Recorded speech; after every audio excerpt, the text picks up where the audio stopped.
Edna Rice was still holding the check presenter when Tyson's mother looked across the candlelit dinner table and smiled. "Well," Barbara said loudly enough for the entire room to hear, "since Edna loves acting like the successful one, I'm sure she won't mind paying for Nicole's Aspen trip, too." Laughter rippled through the dining room. Tyson didn't stop them, didn't defend her, didn't even look embarrassed. And when Edna quietly said no, the entire table turned toward her like she'd committed some unforgivable betrayal. Nicole scoffed. "Wow. After everything this family's done for you," Edna almost laughed at the insanity of it, because she had paid their mortgage, their hospital bills, their vacations, their lives. Then Tyson leaned close enough for only her to hear. "You just humiliated me in front of my family," he whispered coldly. "You're going to regret this. If you've ever loved people who only loved what you could do for them, stay with this story, because sometimes the most dangerous thing a woman can do is finally say no." The next morning, Edna Rice woke up before sunrise with Tyson's threat still echoing in her head. "You're going to regret this." Chicago's skyline glowed pale blue beyond the floor-to-ceiling windows of their penthouse. Usually the view calmed her. Usually she stood there with coffee in her hand and convinced herself her life was beautiful. Successful career, luxury home, married for 8 years, a husband people described as charming, a family that always said they loved her. But that morning the apartment felt cold, not physically, emotionally, like something rotten had finally pushed through the surface. Tyson was asleep beside her, one arm stretched across the empty half of the bed, like he owned the entire mattress, like he owned the entire life she'd built. Edna stared at the ceiling for a long moment before quietly slipping out of bed. The silence inside the penthouse felt sacred. No demands, no guilt, no one asking her to pay for something. She padded barefoot into the kitchen and opened the espresso machine. As the low mechanical hum filled the room, her eyes drifted toward the stack of unopened mail near the marble island. Most of it was addressed to her: property tax notices, investment statements, insurance renewals, bills, always bills. Edna rubbed her temple tiredly. At 39, she was the senior finance director for one of the largest healthcare corporations in Illinois. Her salary was the kind people dreamed about. She'd worked 18-hour days for years to get there, and every dollar she earned seemed to disappear into Tyson's family. The realization sat heavier now than it ever had before, because last night for the first time she had heard how little gratitude existed beneath all their smiles. She picked up her coffee and wandered into the living room. Her phone buzzed. Denise Holloway. Edna smiled faintly before answering. "You survived?" Denise asked immediately. Edna let out a tired laugh. "Barely. Oh, honey, your face at that dinner, I knew something finally snapped." Denise had worked with Edna for 6 years. Smart, sharp-tongued, fiercely loyal. The kind of friend who noticed things Edna tried to hide. Edna sank slowly onto the couch. "They acted like I stabbed somebody," she whispered. "Because you said no to paying for another luxury vacation." Edna closed her eyes. "When you say it out loud, it sounds insane. It is insane." Denise paused. "Edna, can I ask you something honestly?" "Sure. When was the last time Tyson paid for anything significant?" The question hit harder than Edna expected, her mouth open, then closed, because she genuinely couldn't remember the penthouse hers. The Mercedes Tyson drove hers. Glenn's surgery 2 years ago hers. Nicole's graduate school loans hers. Barbara's kitchen renovation also hers. Even Tyson's failed craft whiskey business had been funded almost entirely by Edna's bonuses, and somehow Tyson still carried himself like the provider, like the hero, like the generous son, while Edna quietly transferred money in the background like an invisible machine. Denise exhaled softly through the phone. "That silence tells me everything." Edna stared down into her coffee. He wasn't always like this, but even as she said it, memories surfaced too quickly. Tyson casually volunteering Edna's money without asking. Tyson promising his mother things before discussing them with his wife. Tyson joking at parties that Edna was his personal Federal Reserve. Everyone laughed, including Edna. God, how had she laughed at that? "You know what the worst part is," Edna said quietly. "What?" "They actually think I owe them." Her voice cracked slightly. "Barbara looked me in the face last night like I was selfish for not funding Nicole's ski trip." Denise's tone hardened. "Because they've normalized using you." The words landed like cold water. Using you. Edna hated how accurate it sounded. A bedroom door clicked open down the hallway. Tyson. Edna instinctively lowered her voice. He walked into the kitchen wearing gray sweatpants and effortless confidence already scrolling through his phone.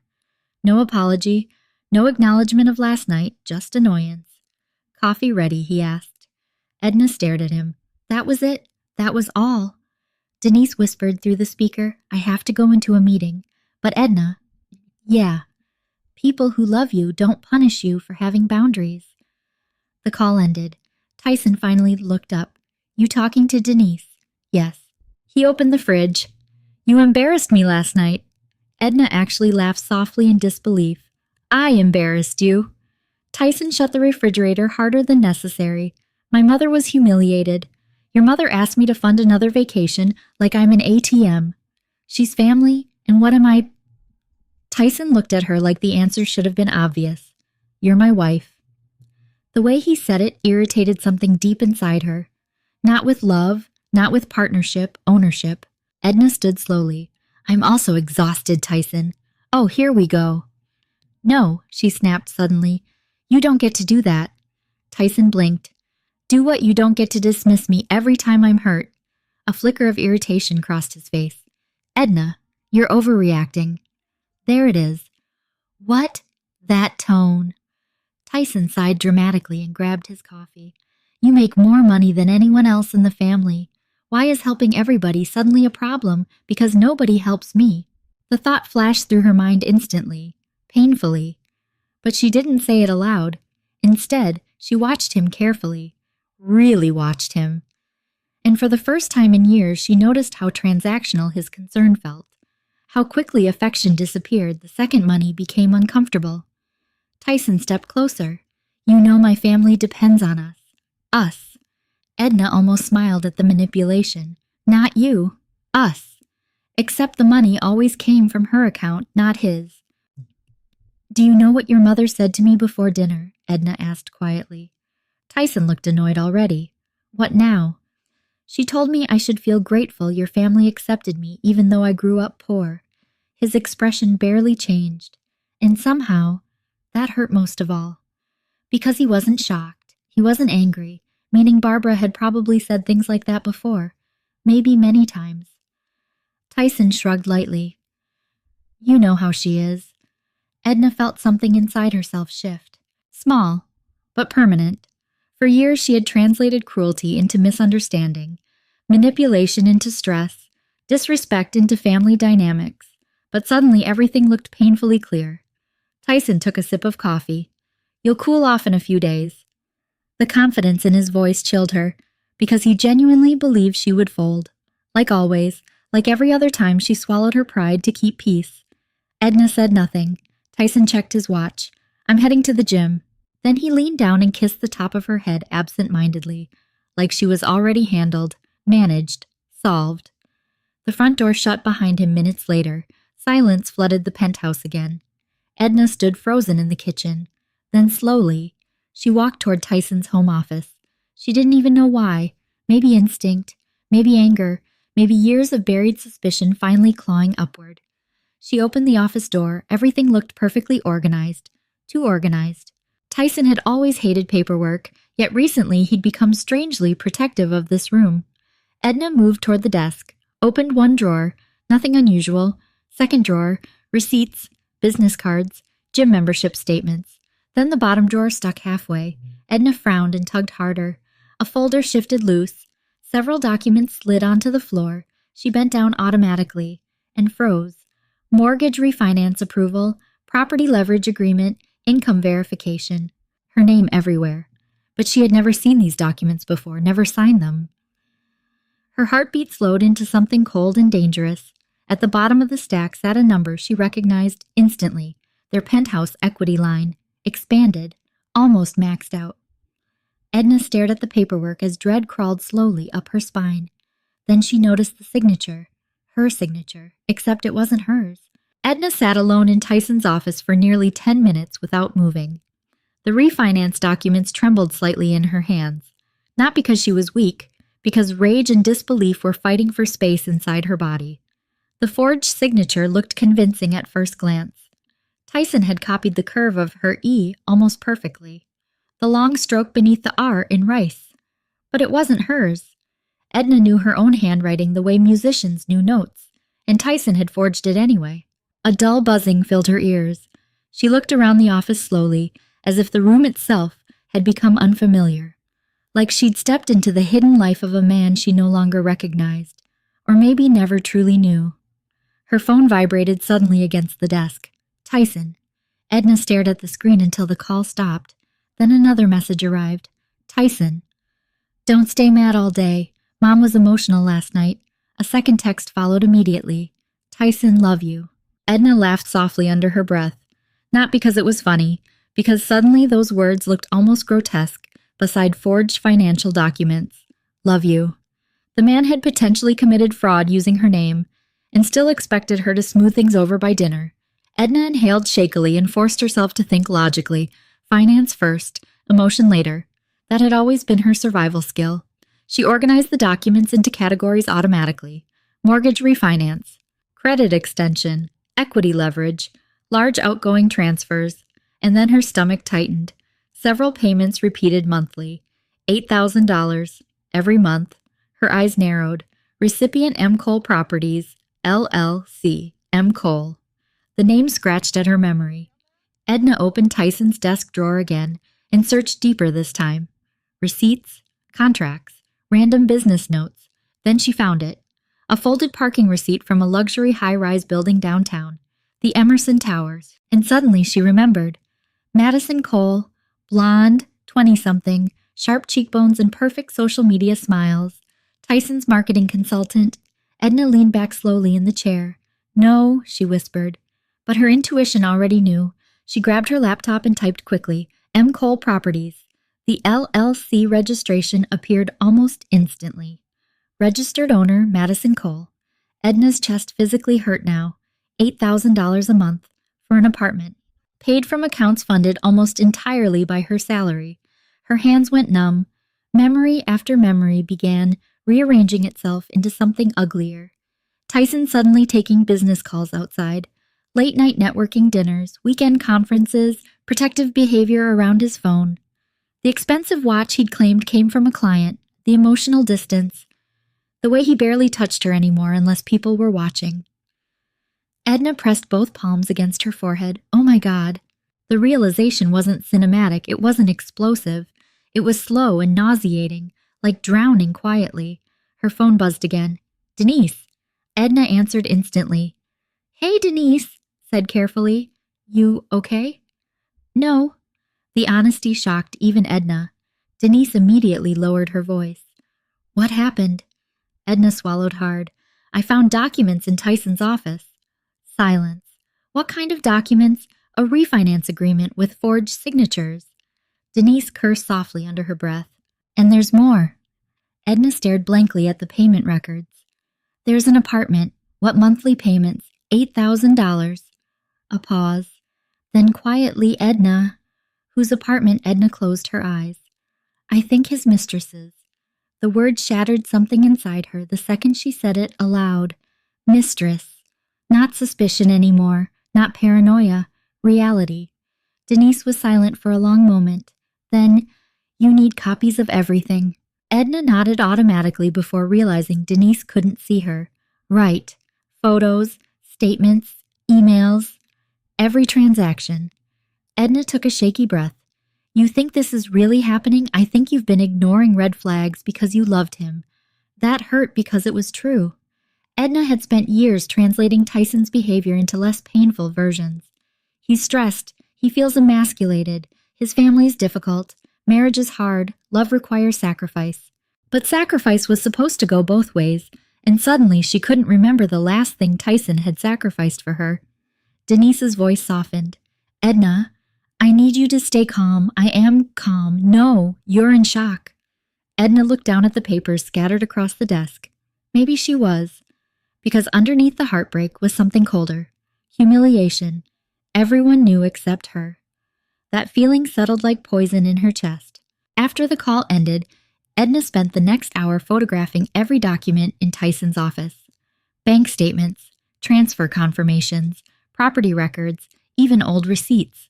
The deeper she searched, the uglier things became. Tyson had been bleeding money for years while pretending his business was unstable. Designer purchases, jewelry, luxury restaurants, private flights, and every trail eventually circled back to Madison Cole. At noon, Edna forced herself to leave the office before Tyson returned. She drove downtown in silence. Chicago moved around her in gray winter blur, traffic lights, snow piled along sidewalks, people hurrying through cold winds wrapped in expensive coats. Meanwhile, her entire marriage was collapsing in real time. She parked outside her office building but couldn't bring herself to go inside immediately. Instead, she opened Instagram. Her fingers hovered above the search bar. Madison Cole appeared instantly. Young, beautiful, perfectly curated, thousands of followers. The account was filled with rooftop cocktails, luxury spas, designer bags, and glamorous selfies. Edna's stomach twisted because she recognized things. The Cartier bracelet Tyson claimed he bought for an investor dinner. The Napa Valley resort from one of Tyson's business retreats. And then Edna froze. A photo posted 3 weeks earlier. Madison smiling in a cream silk dress on a balcony at sunset. Caption: Some women get promises. I get consistency. Edna zoomed in slowly. Behind Madison sat a familiar glass railing. The exact same railing from the Miami hotel Tyson claimed he visited alone for work. Edna felt physically sick. Her phone rang. Tyson. Again. This time she answered. Hey, he said casually. You okay now? Okay now. Edna nearly laughed. You tell me. A pause. What's that supposed to mean? She heard traffic noise behind him, probably driving, probably smiling while lying. Edna leaned her head back against the seat. Who's Madison Cole's silence? Not confusion, not surprise. Silence, and that silence told her everything. Tyson recovered quickly. She's a consultant, you know that. No, Edna said quietly. I know that's what you told me. Another pause. Then Tyson's tone changed slightly. Cooler, defensive. What exactly are you accusing me of? Edna stared through the windshield at falling snow. Years. She had spent years protecting this man's ego. I found the payments, Tyson. Nothing. I found the apartment. His breathing shifted slightly, barely noticeable, but noticeable enough. Edna, you forged my signature. Now his voice sharpened instantly. Lower your voice. The command snapped something inside her. Even now, even caught, he still spoke to her like she was the problem. Edna's eyes filled with tears she refused to let fall. How long, she whispered. Don't do this over the phone. How long, Tyson exhaled heavily. It's not what you think. Every cheating husband in history probably said the exact same thing. Edna almost admired how predictable betrayal sounded. You used my money, she said. Our money. No, Edna replied coldly. Mine. Silence again. Then Tyson's voice dropped lower. Be careful, Edna. Her stomach tightened. What does that mean? You're emotional right now. Emotional. Of course. Not devastated, not betrayed. Emotional. Tyson continued carefully. You start making accusations like this, people get hurt. The threat sat quietly between them. Edna finally understood something terrifying. Tyson wasn't afraid of losing her. He was afraid of losing access to her. There was a difference, a massive one. Edna disconnected the call without another word. Her hands shook violently now. Not from weakness, from clarity. And then her phone buzzed once more. Unknown number. She hesitated before opening the message. A single photo loaded. Tyson entering the lobby of the Emerson Towers with Madison wrapped around his arm. Time-stamped from the night before. Underneath the image sat one sentence. You deserve to know who your husband really is. Edna stared at the screen as her entire world quietly cracked apart. Edna didn't go back into the office that afternoon. She couldn't. Instead, she sat inside her Mercedes in the underground parking garage while snow drifted softly outside the entrance ramp. Her hands rested motionless on the steering wheel as the anonymous photo glowed from her phone screen again. Tyson and Madison, laughing, comfortable, intimate, like a real couple. Not a mistake, not a one-night lapse in judgment, a relationship. Edna stared at the image until her eyes blurred. Then slowly, painfully, another realization settled into place.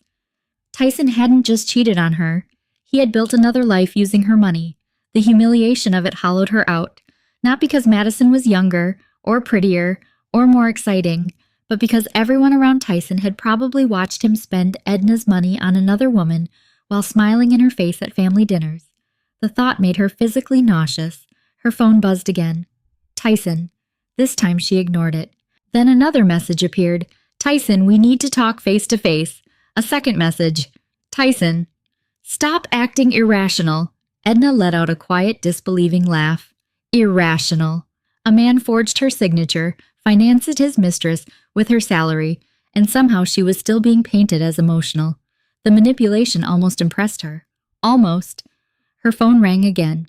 Denise. Tell me you didn't go home, Denise said immediately. I'm still downtown. Good. Edna leaned her head back against the seat. I feel stupid. No, Denise replied sharply. You feel betrayed. That's different. Edna swallowed hard. I really loved him. The silence on the other end softened. I know. And now I keep replaying everything, wondering how much was real. That's what betrayal does, Denise said quietly. It rewrites your memories. Edna closed her eyes. That sentence hurt because it was exactly right. Every anniversary, every vacation, every I love you, now contaminated. Tyson had kissed her goodbye in the mornings while paying another woman's rent at night. Denise hesitated. What are you going to do? Edna stared at the glowing dashboard. I don't know yet, but deep down something colder was beginning to form beneath the grief. Not revenge. Not yet. Awareness. And awareness was dangerous. Because once someone finally saw the truth clearly, they became much harder to control. By early evening, Edna finally drove home. The penthouse lights were already on when she entered. Tyson stood near the kitchen island, holding a whiskey glass, like he was the wounded party. Of course. His expression hardened the second he saw her. You ignored my calls. Edna removed her coat slowly. I was thinking. Tyson scoffed lightly. About what exactly? Edna looked directly at him. The apartment. A flicker crossed his face. Tiny, but there. Then came the performance. Tyson sighed dramatically and rubbed his forehead. Edna. No, she interrupted softly. Don't start lying immediately. I'm too tired for it. His jaw tightened. You think you know everything because you found a few documents. I know enough. Tyson took a slow sip of whiskey. You're blowing this out of proportion. That sentence almost broke her, because he still didn't understand, or maybe he simply didn't care. Edna walked toward the kitchen island and placed her purse down carefully. How long have you been sleeping with her? Tyson stared at her. Then away. Silence. Her heart cracked wider. Wow, Edna whispered. You can't even deny it. Tyson's voice lowered. It wasn't serious. The cruelty of those words stunned her. Not serious, as if that somehow reduced the betrayal. She's 28 years old, Edna said quietly. Tyson frowned immediately. You investigated her. You used my money to fund her life. Our money. Edna's eyes flashed sharply. You haven't earned the right to say our in a very long time. The tension in the room thickened instantly. Tyson set his glass down harder than necessary. You know what your problem is? Edna almost smiled sadly. No, Tyson. Tell me. You think because you make more money you get to control everything. The gaslighting was so familiar now she could finally see its shape clearly. Every time he hurt her, somehow she became the aggressor. Every single time. Edna crossed her arms tightly over herself. You forged my signature. Tyson immediately looked irritated instead of guilty. I handled paperwork you were too busy to deal with. Her stomach turned. You committed fraud. Oh my God, Tyson snapped. Listen to yourself. No, you listen to me. For the first time in years, her voice didn't shake. You stole from me. That landed, not emotionally, practically. Tyson's eyes narrowed slightly, because theft sounded uglier than borrowing, harder to manipulate away. You're being dramatic. There it is again. What? That word. Edna stepped closer now. Every time I'm hurt, I'm dramatic. Every time I question you, I'm emotional. Every time I ask for basic respect, I'm overreacting. Tyson looked exhausted now, like she was inconveniencing him. Edna, marriages go through rough patches. You financed your mistress with my salary. She's not my mistress. Edna stared at him in disbelief, then laughed softly. Actually laughed. Tyson looked offended by that. What's funny? The fact that you think insulting my intelligence still works. Silence. Heavy. Dangerous.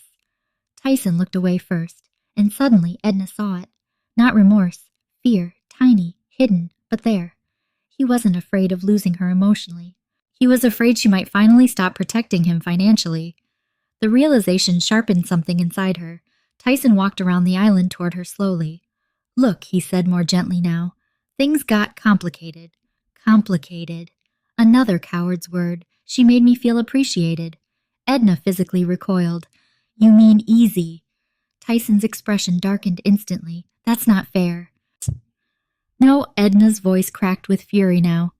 You drained my accounts, lied to my face, forged my signature, humiliated me in front of your family, and I'm supposed to care about fairness. Tyson's jaw flexed. You know what your problem is, Edna. You keep score. Her eyes filled finely, not soft tears, devastated ones, because I was the only one giving. For a second, actual silence settled between them. Raw, painful, true. Tyson looked away again, and somehow that hurt more than yelling, because even now he couldn't truly face what he had done. Edna suddenly remembered something. Their anniversary 3 months ago. Tyson had canceled dinner last minute, claiming an investor emergency, but the payment records showed the first luxury transfer to Madison's apartment that same week. Edna's stomach twisted violently. You were with her on our anniversary. Tyson didn't answer quickly enough, and that was answer enough. Edna stepped backward like he'd physically hit her.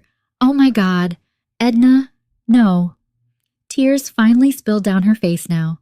Not loud, not dramatic, just heartbreak too heavy to contain anymore. You let me sit there alone in that restaurant waiting for you. Tyson ran a frustrated hand through his hair. I said I was sorry for that. You lied. Because you always make everything impossible. The explosion startled even him. Silence crashed through the penthouse. Edna stared at Tyson as the truth finally stripped itself bare. There it was. The resentment, the entitlement, the anger underneath his charming husband act. Tyson looked at her not like a partner, but like an obstacle, a resource becoming difficult. And suddenly Edna understood something terrifying. Tyson had stopped loving her a long time ago. Maybe he only loved what she provided, her stability, her income, her forgiveness, her silence. Her chest ached so badly she thought she might collapse. Then Tyson's phone buzzed on the counter. Both of them looked down instinctively. Madison, the room went dead silent. Tyson grabbed the phone too quickly, but it was too late. Edna stared at the glowing heart beside another woman's name, and in that exact moment, something inside her finally stopped breaking. It hardened.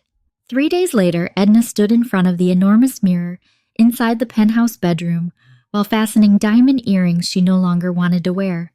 Outside the windows, Chicago glittered beneath fresh snow and cold February skies. Inside, the room's silence stretched between her and Tyson like broken glass. Neither of them had truly spoken since the confrontation. Not honestly. Tyson had tried. Flowers appeared in the kitchen the next morning. A Cartier bracelet sat on her pillow the night after that. Manipulation disguised as romance. Edna ignored both. Now Tyson adjusted the cuffs of his black suit in the reflection behind her. We don't have to stay long tonight, he said casually. Edna almost laughed at the performance. As if they were a normal couple heading to a normal family celebration. As if he hadn't shattered their marriage 4 nights earlier.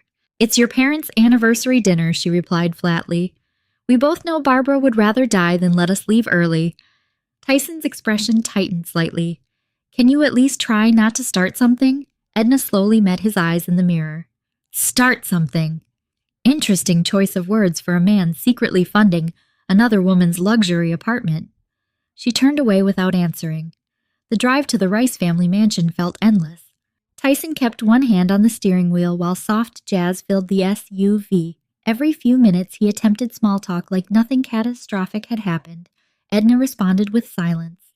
The mansion glowed warmly against the snowy suburban street when they arrived. Valet attendants hurried across the circular driveway while golden lights spilled from tall windows. Barbara Rice loved appearances, loved wealth, loved making sure everyone around her saw both. Inside the house buzzed with champagne laughter and expensive perfume. Caterers floated through rooms, carrying silver trays, while a jazz quartet played near the staircase. And every inch of it had been paid for by Edna. Not directly, but through years of helping family. Edna removed her coat slowly as Barbara approached dramatically in emerald silk. "There they are," Barbara announced loudly. Then her eyes narrowed subtly toward Edna. "You look tired, dear." Translation: "You look difficult." Edna forced a thin smile. "Long week." Barbara air-kissed Tyson first. "Of course," then finally glanced at Edna. "Well, let's try to survive tonight without any unpleasantness." Tyson chuckled awkwardly beside them. Edna stared directly at Barbara. "You mean boundaries?" Barbara's smile stiffened instantly. "Oh, goodness," she laughed lightly. Still upset about Aspen. Still upset, as if the issue was one ski trip instead of years of exploitation. Nicole swept into the foyer seconds later wearing a glittering silver dress and carrying a champagne flute. "There's my favorite sister-in-law," she sang.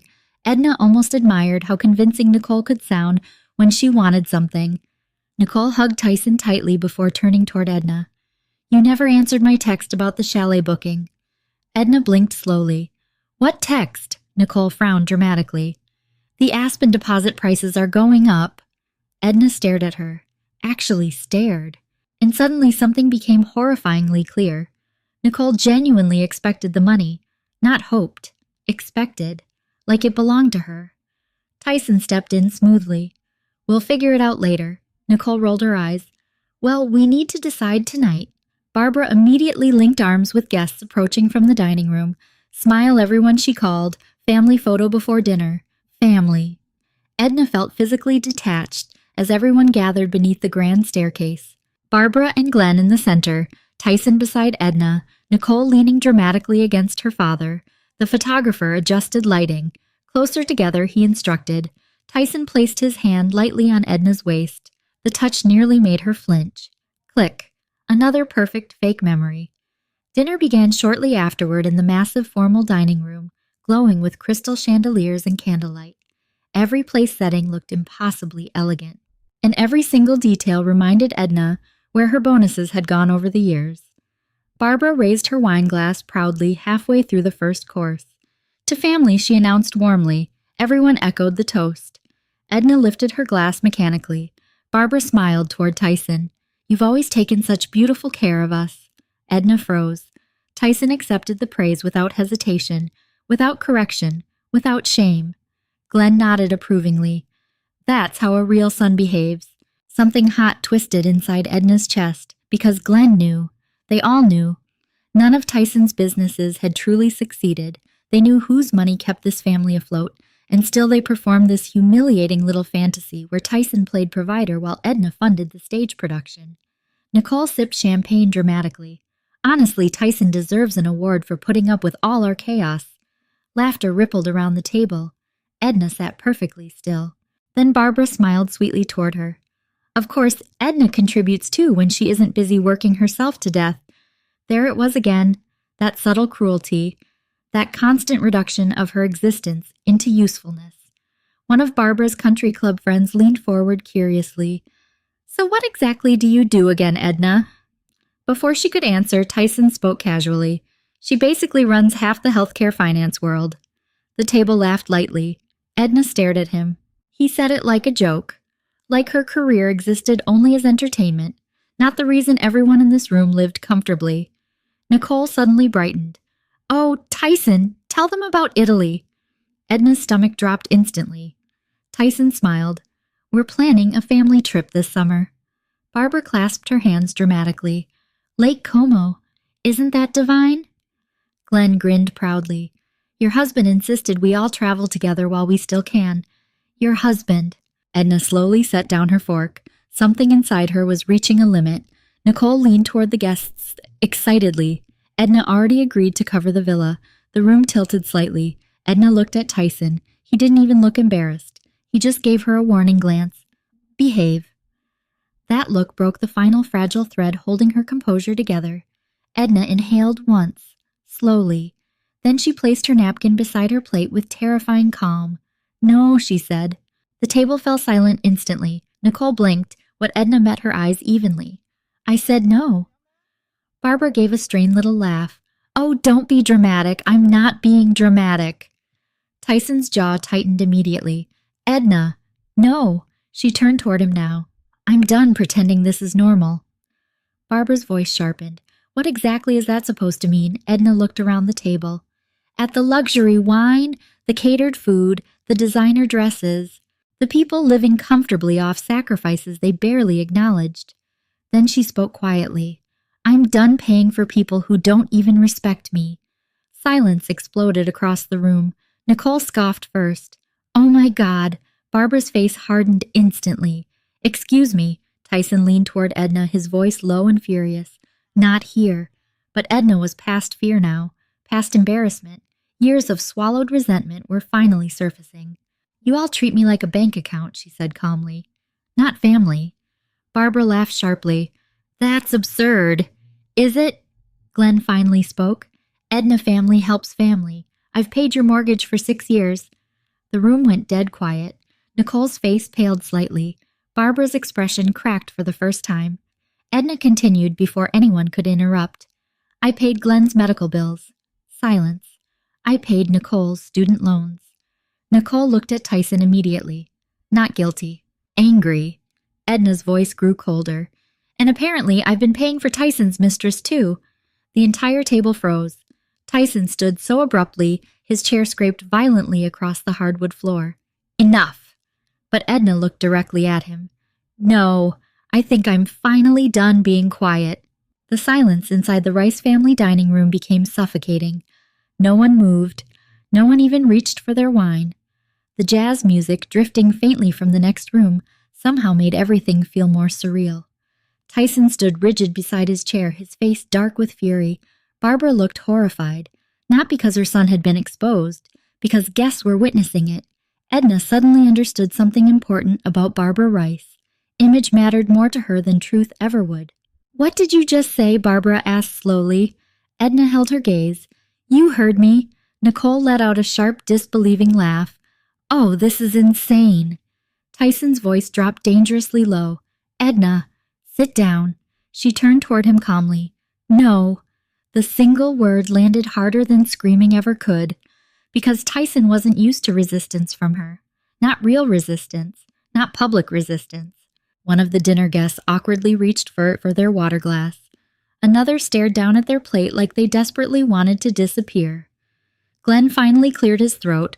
Maybe this conversation should happen privately. No, Edna replied immediately. I've protected this family privately for years. Barbara straightened in her chair. Protected us, she repeated sharply. What exactly have we done to you besides welcome you into this family? Edna almost smiled at the insanity of it. Welcome her, as if they'd rescued her instead of draining her dry. You've used me, Edna said quietly. Nicole rolled her eyes dramatically. Oh my God, here comes the victim speech. Edna turned toward her slowly. Do you know your Aspen trip was being paid from the same account Tyson used for his girlfriend's apartment? Nicole's face went pale. Barbara slammed her wine glass onto the table. That is enough. No, Edna snapped suddenly. The force in her own voice startled her. Years of silence cracked open all at once. No, Barbara. I think we're finally going to tell the truth tonight. Tyson stepped closer immediately. You're embarrassing yourself. Edna looked at him with heartbreak and disgust tangled together. Your mistress sends you heart emojis while I pay your family's bills. Watch your tone. There it is, Edna whispered bitterly. Still acting like I'm the problem. Tyson's eyes flashed. You are acting hysterical. Hysterical. The word hit like gasoline on fire. Edna laughed once in disbelief. You cheated on me. Tyson folded his arms. That relationship is over. Relationship. Not mistake. Not misunderstanding. Relationship. The entire table heard it too. Barbara's eyes widened slightly. Nicole looked between them rapidly. Even Glenn shifted uncomfortably now. Edna felt strangely calm suddenly, like the worst part had already happened. Tyson had spent years making her feel emotionally unstable anytime she questioned him. But standing here now, watching him minimize betrayal in front of his entire family, she saw him clearly. Not powerful. Cowardly. Barbara immediately recovered first. This should never have been brought up in front of guests. Of course that was her concern. Edna stared at her in disbelief. Your son cheated on me. Barbara lifted her chin coldly. And humiliating your husband publicly helps. How exactly? There it was. The conditioning. Protect the man. Silence the woman. Preserve appearances. Even if the woman was bleeding internally. Nicole crossed her arms. You know what Tyson isn't perfect, but neither are you. Edna blinked slowly. I'm sorry. Nicole leaned forward. You've been cold for years. You care more about work than family. Tyson said nothing. Didn't defend her. Again. Edna's chest tightened painfully. How convenient, she whispered. The woman funding everyone's lifestyle is suddenly the villain. Glenn finally sighed heavily. Edna, nobody's saying Tyson handled things correctly. As if Tyson had misplaced paperwork instead of betraying his marriage. But family relationships are complicated, Glenn continued. People make mistakes. Edna stared at him. I paid for your surgery. Silence. You cried in my kitchen and told me you were scared about dying. Glenn's expression shifted uncomfortably. And now you're calling this a mistake. Barbara's voice sharpened instantly. We never asked you to throw money around. That one nearly stole Edna's breath. The audacity. Tyson stepped forward quickly. Mom? No, Barbara snapped. She acts like we held a gun to her head. Edna felt something inside her finally snap completely. You didn't have to, she said coldly. You just manipulated me instead. Barbara stood abruptly. How dare you? Edna laughed bitterly. How dare I? Tears burned behind her eyes now, but she refused to break. Do you know how many nights I stayed awake terrified about money while still paying for your lifestyle? Barbara scoffed. You make more money than everyone in this room combined, and I earned it.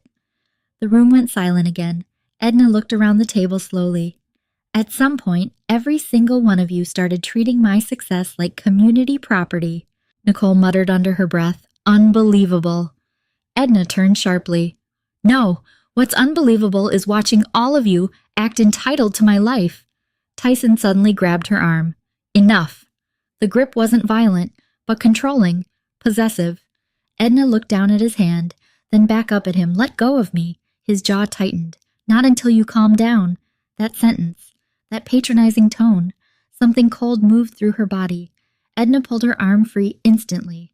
I am calm, she said quietly. That's what scares you. Tyson's face darkened. You're trying to destroy this family. Edna stared at him in disbelief. No, Tyson, you did that. For a second, actual anger cracked through his polished image. You think you're some martyr because you paid for things, he snapped. Nobody forced you. The cruelty in his voice stunned the room. Even Barbara looked surprised, but Tyson kept going. You always needed to feel important, needed to feel superior because you made more money. Edna's heart physically hurt now, because this was the truth Tyson had hidden beneath charm for years. Resentment. He hated needing her, but loved what she provided. Nicole nodded immediately. He's right. Edna looked at her slowly. Nicole shrugged carelessly. You throw money around, then act shocked when people depend on you. That sentence changed something fundamental inside Edna, because suddenly she realized none of them saw her generosity as love. Only access, resources, utility. Not one person at this table cared that she was heartbroken, only that the money might stop. The realization hollowed her out completely. Tyson stepped closer again, lowering his voice. You're being selfish. Edna looked directly into his eyes. No, she whispered, for the first time in years. I'm not. Silence, heavy, raw. Then Glenn finally spoke quietly. Edna, families take care of each other. Edna turned toward him. I did. Nobody answered that because they couldn't. The truth sat too visibly in the middle of the table now. Barbara's mortgage, Nicole's tuition, Glenn's hospital bills, Tyson's fake business image, all built on Edna's labor, and somehow she was still the villain. Tyson exhaled harshly through his nose. You know what your problem is? Edna smiled sadly. You keep asking me that like the answer changes. His eyes hardened. You weaponize money. The accusation hit the room hard, but Edna no longer flinched from guilt. Instead, she looked at Tyson with devastating clarity. You weaponized my kindness. The silence afterward felt endless. Tyson opened his mouth, closed it, For once, no manipulation came quickly enough. And that was when Edna knew. He had never expected her to stop absorbing the damage. Tears finally slipped down her face, but her voice stayed steady. "I loved you," she whispered. "All of you." Barbara looked away first. Tyson's expression flickered briefly. Not remorse, panic, because he could feel it now. The control was slipping. Edna reached slowly for her left hand, then removed her wedding ring. The diamond caught chandelier light as she placed it gently beside her untouched wineglass. Nobody breathed. Edna looked directly at Tyson one final time. "You were useful because I never said no," she said softly. "But that ends tonight." Then she turned and walked toward the front door, while absolute silence swallowed the room behind her. The cold air outside the mansion hit Edna's face like a slap. For one dizzy second, she couldn't breathe. Snow drifted softly across the circular driveway, while laughter and muffled music continued behind the enormous front doors. Like nothing had happened. Like her marriage hadn't just exploded in front of 30 people. Edna wrapped her coat tighter around herself and walked blindly toward her car. Her hands shook so badly she dropped the keys twice, before finally unlocking the door. The second she slid into the driver's seat, the tears came. Not graceful tears, not cinematic tears, the kind that ripped painfully out of the chest after years of swallowing emotions whole. Edna bent forward against the steering wheel and sobbed. For the marriage, for the humiliation, for the woman she used to be before she spent years trying to earn love through sacrifice. Her phone began vibrating almost immediately. Tyson. Ignored. Again and again. Then Barbara, then Nicole. The screen lit up over and over until Edna finally turned the phone face down. For the first time in years, she didn't want to fix anything, didn't want to smooth things over, didn't want to apologize for making other people uncomfortable with the truth. That realization felt terrifying and freeing. By the time she reached downtown Chicago, it was after midnight. The city glowed silver beneath the snowfall as Edna pulled into the underground garage of their luxury high-rise. Their home. No, not anymore. The elevator ride to the penthouse felt endless. Her reflection in the mirrored walls barely looked recognizable. Mascara smudged, eyes swollen, diamond earrings still hanging from ears that had listened to too many lies. When the elevator doors finally opened, Edna stepped into silence, then immediately froze. The penthouse lights were already on. Tyson was home. Of course he was. He stood near the windows with a whiskey glass in his hand, jaw tight, tie loosened. Waiting. The second he saw her anger flashed across his face. "Do you have any idea what you just did?" Edna stared at him in disbelief. That was his opening line. Not, "I'm sorry," not, "Are you okay?" "What did you just do?" She slowly removed her heels near the doorway. "No," she said quietly. "Tell me." Tyson laughed harshly. "You humiliated me. There it is again. What? Everything is about you." Tyson set the whiskey glass down hard enough to make liquid splash over the rim. "My mother was crying." Edna looked at him for a long moment. "Your mistress sends you heart emojis while I fund your family's entire lifestyle, and you're worried about your mother crying." Tyson ran both hands through his hair aggressively. "You blindsided everyone. You forged my signature. You keep throwing that around like I committed murder." Edna's expression hardened instantly. "You committed fraud." Tyson scoffed. "You're unbelievable." The gaslighting barely affected her now. That frightened him. She could see it. For years, Tyson survived arguments by exhausting her emotionally until she doubted herself. But tonight something had changed. Edna walked past him toward the bedroom hallway. "I'm tired." Tyson followed immediately. "Oh no, we're not done." She kept walking. "I am." The bedroom door came into view, then Edna stopped cold. The lock keypad glowed red. Denied access. Her stomach dropped slowly. She tried again. Denied. Tyson stood behind her silently. Edna turned slowly. "You changed the code." His expression stayed cold. "You clearly needed space." The cruelty of it stunned her. "You locked me out of my own bedroom. You made a scene tonight." There it was again. Punishment, control, consequences for disobedience. Edna stared at him like she was finally seeing the full shape of the man she married. "You are unbelievable." Tyson folded his arms. "No, what's unbelievable is how fast you turned into someone I don't recognize." The irony nearly made her laugh. Instead, she walked toward the guest bedroom. Tyson's voice followed her. "You embarrassed me in front of investors tonight." Edna stopped instantly. "What?" He rubbed his jaw irritably. Some of the guests at dinner were important contacts. Her eyes widened in disbelief. "You're worried about business contacts right now. You don't understand how these things work." "No," Edna whispered. "I understand perfectly now." Tyson stepped closer again. "You could have handled this privately." Edna's eyes burned with exhaustion. "I tried handling things privately for 8 years. Silence. Then Tyson delivered the sentence that finally stripped away the last illusion. "You're overreacting because you're emotional." Edna looked at him quietly. Not hurt anymore, just tired. "You know what's interesting," she said softly. Tyson frowned. "For years, every time you hurt me, somehow my reaction became the problem, instead of your behavior." His jaw tightened. "That's not fair," Edna laughed bitterly. "There's that word again. Fair. As if betrayal had rules. As if cheating became acceptable if the victim responded calmly enough." Tyson suddenly pulled his phone from his pocket. Also, he added coolly, "I froze the joint card." Edna blinked once. "You what? You heard me." The arrogance in his tone was deliberate. Punishment again. Tyson stepped closer.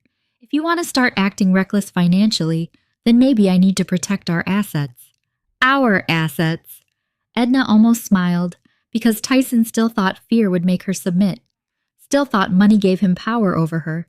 He had no idea what she'd already done. That morning before the anniversary dinner, Edna had quietly rerouted her salary deposits into a separate private account after finding the forged refinance documents. Not because she planned revenge, because some instinct deep inside her had finally woken up. Tyson watched her carefully now, expecting panic. Instead, Edna simply nodded once. "Okay." His expression flickered. That wasn't the response he expected. "You don't seem very concerned." Edna shrugged lightly. "I'm too exhausted to fight tonight. Another lie." But Tyson didn't notice, because he still underestimated her. That realization settled heavily inside her chest. He had spent years assuming she would always absorb the damage quietly, always forgive, always fund the cleanup afterward. Tyson stepped back, slightly confused now by her calmness. "Good," he muttered. "Maybe tomorrow you'll think more rationally." Edna said nothing. She walked into the guest bedroom and shut the door softly behind her, then immediately locked it. The silence inside the room felt crushing. For several seconds, she simply stood there breathing. Then her knees finally gave out. Edna slid slowly onto the floor beside the bed and covered her mouth with both hands to stop herself from crying loudly, not because she cared if Tyson heard, because she was tired of sounding broken. A soft knock came at the door 20 minutes later. Edna Denise. Relief nearly broke her apart. Edna opened the door instantly and collapsed into her friend's arms. "Oh my God," Denise whispered, holding her tightly. "Honey." Edna shook violently now from exhaustion and emotional shock. "He locked me out of our bedroom." Denise pulled back slowly, fury flashing across her face. "He did what?" And he froze the joint card. Denise stared at her in stunned silence. Then quietly, "Edna, this is abuse." The word landed heavily. Abuse. Edna had spent years avoiding that word, because Tyson never hit her, never screamed constantly, never looked like the men in obvious horror stories. But manipulation had bruises too. They just lived deeper. Denise guided her toward the bed gently. "You need a lawyer." Edna stared blankly ahead. "I don't even know where to start." "Yes, you do." Denise squeezed her hand firmly. "You start by protecting yourself for once." The sentence hit harder than expected, because Edna suddenly realized something devastating. For years, she had protected everyone except herself. The next morning, Denise sat beside her in a downtown law office overlooking Lake Michigan. The name etched into the frosted glass door read Vivian Mercer and Associates, one of the most feared divorce firms in Chicago. Vivian Mercer herself entered minutes later in a navy suit sharp enough to cut glass, elegant, calm, dangerously observant. She reviewed the financial documents silently for nearly 20 minutes. No interruptions, no reactions, just careful attention. Finally, Vivian removed her glasses slowly, then looked directly at Edna. "Mrs. Rice," she said evenly, "this is no longer just a marriage problem." Edna's stomach tightened. Vivian placed one finger atop the forged refinance papers. This may qualify as financial abuse fraud and unauthorized leverage of marital assets. Silence swallowed the office. Then Vivian leaned back calmly and asked the question that changed everything. Do you want to protect your husband or yourself? Edna didn't answer Vivian Mercer immediately. The question lingered heavily inside the sleek downtown office. Do you want to protect your husband or yourself? For years, protecting Tyson had become instinct, automatic, like breathing. Protect his ego, protect his image, protect his relationship with his family, protect his fragile masculinity whenever her success made him uncomfortable, protect him from consequences. Even now, sitting across from one of Chicago's most ruthless divorce attorneys, part of Edna still felt guilty, and Vivian noticed it instantly. The attorney leaned back calmly in her leather chair. You're hesitating.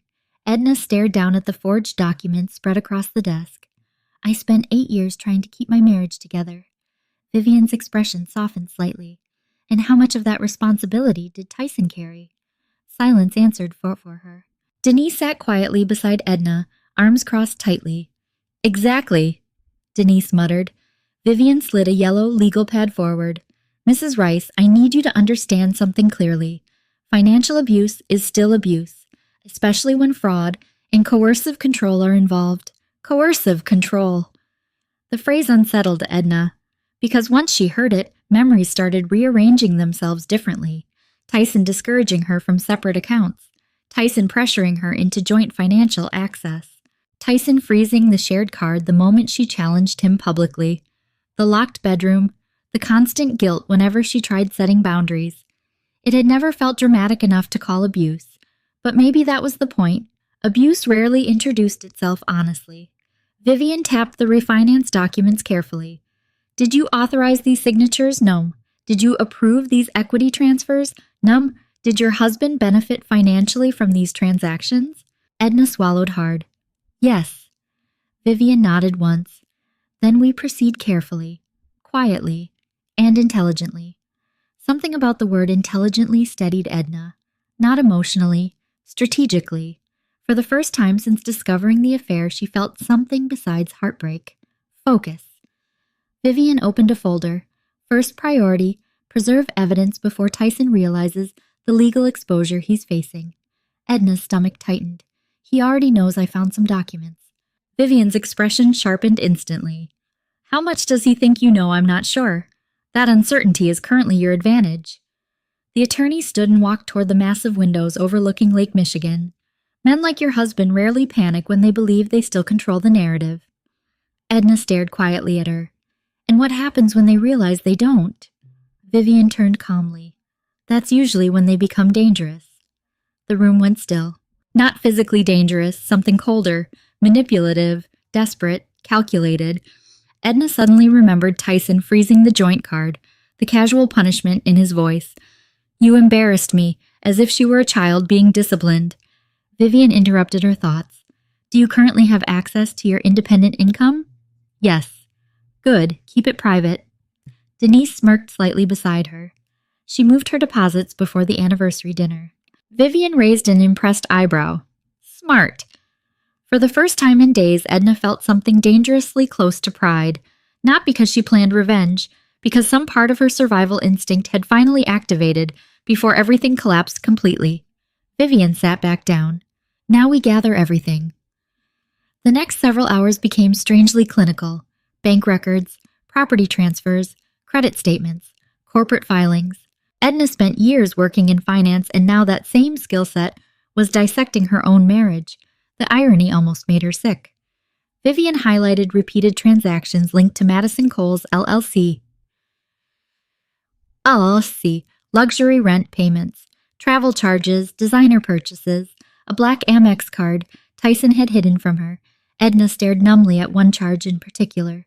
$14,800 Cartier Chicago, 3 months earlier. The necklace. The one Madison wore in the selfie. Tyson had told Edna the necklace shipment was lost during delivery. Her chest tightened painfully. Even the lies had layers. Vivian noticed her expression. What is it? Edna pointed at the charge silently. My anniversary gift. Denise muttered a curse under her breath. Vivian's face remained unreadable, but colder now. These cases are rarely just about infidelity, she said quietly. They're about entitlement. The word lingered heavily. Entitlement. That was Tyson exactly. Not a husband who made mistakes, a man who believed access to Edna's money and forgiveness belonged to him automatically. Edna's phone buzzed suddenly across the desk. Tyson. Again. Vivian glanced at the screen. Answer it. Edna blinked. What speakerphone? Edna hesitated before answering. Tyson's voice came through instantly sharp with irritation. Where are you? Not are you okay? Not can we talk? Where are you? At a meeting. With who? Edna exchanged a glance with Vivian. Why? A pause. Then Tyson exhaled heavily. Look, we need to stop escalating this. Escalating. Interesting word choice for a man committing fraud and adultery. Edna kept her voice neutral. You locked me out of our bedroom. You were out of control. Vivian quietly wrote something on her legal pad. Tyson continued. My mother hasn't stopped crying. Of course Barbara was the victim now. Edna almost laughed. I'm serious, Edna.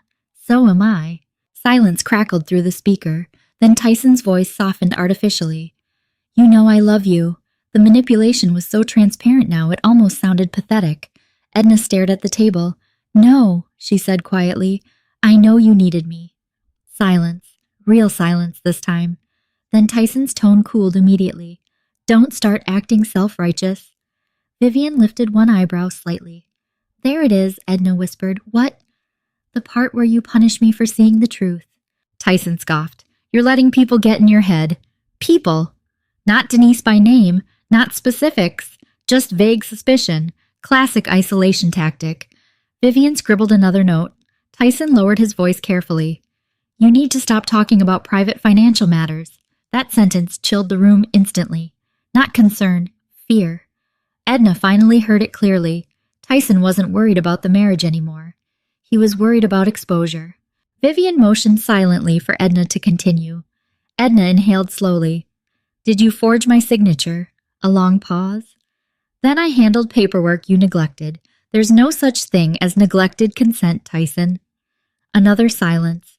Then his voice sharpened again. You're trying to make me look like a criminal. Edna looked directly at Vivian. The attorney's expression remained perfectly calm. You did that yourself, Edna replied quietly. Tyson's breathing changed slightly. Angrier now. Who are you talking to? No one. Edna. For years that tone used to intimidate her instantly. Now it only exhausted her. I have to go. Don't hang up on me. Edna disconnected the call anyway. The office fell silent. Denise exhaled slowly. Jesus. Vivian leaned back thoughtfully. He's already nervous. Edna rubbed both hands over her face. I don't even recognize my life anymore. Vivian's expression softened for the first time. That's because the illusion finally broke. The illusion. Edna thought about that the entire drive home later that evening. The illusion of marriage, the illusion of loyalty, the illusion that sacrifice guaranteed love. Snow drifted softly across downtown Chicago as she entered the penthouse hours later. The apartment was dark except for city lights glowing through the windows. Tyson wasn't home. Relief washed through her instantly. Edna moved quietly through the silence toward the kitchen, then stopped cold. An envelope sat centered on the marble island, her name written across the front in Tyson's handwriting. She opened it carefully. Inside was a printed bank notification. Joint credit access suspended. Below it, Tyson had handwritten one sentence. Maybe now you'll understand how much you actually needed me too. Edna stared at the note for a very long time. Then slowly something unexpected happened. She smiled. Not because it was funny, because Tyson still didn't understand. He genuinely believed money gave him power over her. Meanwhile, he had no idea the bank's fraud division was already reviewing his forged signatures. And for the first time in years, Edna stopped feeling afraid of him. She started feeling dangerous. The first unpaid notice arrived 5 days later. Barbara Rice called Edna at 7:12 in the morning. Edna stared at the screen while her espresso machine hummed softly in the kitchen. For years, she answered Barbara's calls immediately. Out of politeness, out of obligation, out of fear that saying no made her selfish. Now she let the phone ring 3 full times before answering. Hello, Barbara. Skipped greetings entirely. The mortgage payment didn't go through. Edna took a slow sip of coffee. I know. Silence. Barbara sounded genuinely confused. What do you mean you know? Edna walked toward the penthouse windows overlooking downtown Chicago. Snow melted slowly across rooftops beneath pale morning sunlight. I stopped making the payments. The silence on the other end became sharp. Then you stopped what I'm no longer covering the mortgage on your house. Barbara actually laughed, a short disbelieving sound. Oh, stop being dramatic. There was that word again. Edna almost found it fascinating now. Every boundary a woman set became drama to people benefiting from her lack of boundaries. Barbara's voice hardened. You can't just abandon family responsibilities because you and Tyson had an argument. Argument! Interesting description for fraud and infidelity. Edna remained calm. It wasn't an argument. Oh, please. Married couples go through things. Edna closed her eyes briefly. For years, Barbara had reduced every wound into something manageable. Something Edna should quietly tolerate. Cheating became stress. Manipulation became personality differences. Financial abuse became helping family. No more. Barbara lowered her voice carefully. Glenn's medication plan is tied to that mortgage account. The guilt tactic. Predictable. Edna leaned against the marble counter. I'm sorry to hear that. Barbara sounded stunned. You're sorry. I paid your bills for 6 years, and we appreciated that. The lie came so quickly Edna nearly laughed. No, they appreciated access, not her. Barbara's tone sharpened instantly when emotional manipulation failed. You've changed. Edna stared out across the city. No, she whispered softly. I finally stopped disappearing. Then she ended the call. Her hands shook slightly afterward. Not because she regretted it, because setting boundaries after years of exploitation felt physically unnatural, like learning to walk differently after surviving an injury. Her phone buzzed again almost immediately. Nicole. Edna ignored it, then another call, and another. Finally a text arrived. Nicole. My Aspen deposit bounced. What is wrong with you lately? Edna stared at the message in disbelief. Not, are you okay? Not, I heard Tyson cheated. What is wrong with you? The entitlement still stunned her sometimes. She deleted the message without replying. Across town, Tyson's carefully constructed life was beginning to crack faster than he anticipated. Edna knew because Vivian Mercer kept her informed. The fraud review had quietly triggered additional financial scrutiny on Tyson's business accounts. Nothing public yet, but enough to make lenders nervous, enough to make investors ask questions, enough to make Tyson panic. And panic changed people. 3 nights later, Edna finally saw it herself. She returned home late from work carrying takeout containers and exhaustion when she found Tyson sitting alone in the dark penthouse living room. No whiskey tonight, no anger either, just quiet tension. The city lights painted shadows across his face as he looked up slowly. You've been avoiding me. Edna placed her keys down carefully. We don't have much left to discuss. Tyson rubbed his jaw tiredly. That's not true. She almost laughed at the audacity. He cheated, forged documents, manipulated her for years, and still spoke like this was a communication problem. Tyson stood slowly. I talked to Madison. There it was. Edna felt her body tense automatically. And she's gone. Edna stared at him. What Tyson looked away bitterly. She packed up yesterday. A strange silence settled between them. Not satisfaction, not jealousy, just clarity. Madison hadn't loved Tyson either. She loved the lifestyle, and the second the financial illusion cracked, she disappeared, exactly like Tyson feared Edna would. The irony was almost poetic. Tyson stepped closer. She found out about the investigation. Edna's eyes narrowed slightly. What investigation? His expression hardened instantly. So he didn't know how much she already knew. Interesting. Tyson studied her face carefully. Don't play games with me. Edna crossed her arms calmly. I learned from the best.